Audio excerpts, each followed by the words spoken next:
Mga boss, pag-usapan natin ngayon ang isa sa pinakamainit na debate sa Mobile Legends community. Sino ba talaga ang tunay na GOAT ng MLBB Philippines? At kasunod nito ang isang tanong na madalas nating makita sa comment section. Bakit hindi binibigay kay Omay Venus ang titulong GOAT? Dahil ba sa bias sa mga caster? Sa video na ito, susubukan nating tingnan ang magkabilang panig ng usapan ng patas. Simulan natin. Kapag pinag-uusapan ang GOAT o Greatest of All Time sa MLBB Philippines, isa sa mga unang pangalan na lumalabas ay si Omay Venus. Hindi naman ito nakakagulat. Isa siya sa pinakamatagumpay na player sa kasaysayan ng MPL Philippines. Bilang captain ng Blacklist International, siya ang naging utak sa likod ng tinatawag na Ube Strategy o Ultimate Bonding Experience. Isang playstyle na hindi lang naging epektibo sa Pilipinas kundi nakilala rin sa buong mundo. Sa ilalim ng kanyang pamumuno, nagkampiyon ang Blacklist sa MPL at maging sa M3 World Championship. Dahil dito, maraming fans ang nagsasabing sapat na yon para tawagin siyang GOAT. Pero bakit hanggang ngayon marami pa ring tumututol? Isa sa mga dahilan ay magkakaiba ang definisyon ng GOAT para sa bawat tao. May mga fans na naniniwalang hindi sapat ang championship lamang. Para sa kanila, mahalaga rin ang individual mechanics. Kapag mechanics ang pag-uusapan, madalas na pumapasok sa usapan ang pangalan ni Carl TZ. Kilalang kilala siya dahil sa kanyang agresibong gameplay at mataas na mechanical skill. Marami ang nagsasabi na kung individual talent lang ang basehan, isa siya sa pinakamagaling na players na nakita ng MLBB Philippines. Dito nagsisimula ang pagkakahati ng opinyon ng mga fans. May grupo na naniniwalang ang GOAT ay dapat may pinakamalaking impact sa laro. May grupo naman na naniniwalang dapat ito ang may pinakamataas na individual skill. At dahil magkaiba ang standards, nagiging magkaiba rin ang sagot. Ngayon, balikan natin ang tanong. Biased ba ang mga caster? Ito ang isa sa mga pinakamadalas na paratang kapag hindi sumasang-ayon ang isang analyst o caster sa opinyon ng fans. Kapag hindi nila pinili ang paboritong player ng isang fanbase, agad silang tinatawag na biased. Pero patas pa talaga ang ganitong akusasyon? Sa totoo lang, mahirap maging caster. Trabaho nilang magbigay ng analysis at natural lang na magkakaiba ang kanilang pananaw. May caster na mas pinapahalagahan ang championship.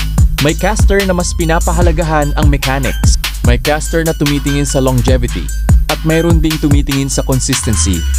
Dahil dito, hindi may iwasan na iba-iba ang kanilang GOAT picks. Hindi ibig sabihin nito na biased agad sila. Minsan, iba lang talaga ang criteria nila. Pero hindi rin nating maikakaila na lahat ng tao ay may personal preferences. Kahit ang pinakamagaling na analyst ay may mga players na mas hinahangaan kaysa sa iba. Normal iyon.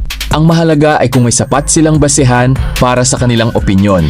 Kapag may malinaw na argumento at datos na sumusuporta rito, hindi agad ito matatawag na bias. Ngayon, tingnan natin ang kaso ni Omay Venus. Ano ba ang kanyang mga ambag sa MLBB? Una, leadership. Hindi lahat ng player ay kayang mamuno ng isang team sa pinakamataas na antas. Maraming mechanically gifted players, pero kakaunti lamang ang kayang kontrolin ang buong laro gamit ang kanilang utak at decision making. Pangalawa, innovation. Ang Ube Strategy ay isa sa mga estratehiyang nagpabago sa professional MLBB. Maraming teams ang sumubok na gayahin ito. At kahit sa international stage, kinailangan itong pag-aralan ng ibang rehiyon. Pangatlo, consistency. Hindi madaling manatili sa tuktok sa loob ng maraming taon. Maraming players ang sumisikat ng mabilis, ngunit nawawala rin agad. Si Omay Venus ay nanatiling relevant sa pinakamataas na antas ng kompetisyon. Sa kabilang banda, may mga argumento rin laban sa kanya bilang GOAT. May mga fans na nagsasabing hindi siya ang pinakamalakas sa mechanics. May ilan ding nagsasabing ang tagumpay ng Blacklist ay bunga ng teamwork at hindi lamang ng isang tao. May punto rin naman ito. Ang esports ay team game. Hindi pwedeng i-credit sa isang player lamang ang lahat ng tagumpay. Kaya nga hanggang ngayon ay buhay pa rin ang debate. Kung tutuusin, maaaring walang iisang tamang sagot.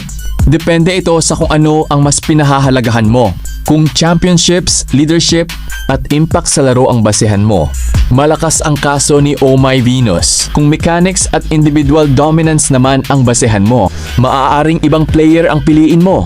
At dito natin masasagot ang pangunahing tanong, Hindi porket hindi pinili ng caster si Oh My Venus bilang GOAT ay bias na agad siya. Posible ring iba lamang ang kanyang standards.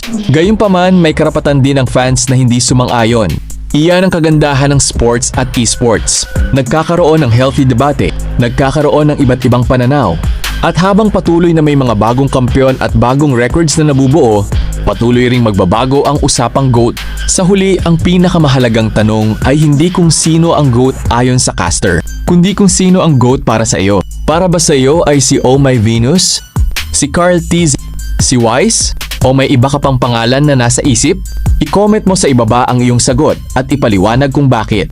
At huwag kalimutang i-like ang video, mag-subscribe sa channel, at i-click ang notification bell para sa mas marami pang MLBB commentaries.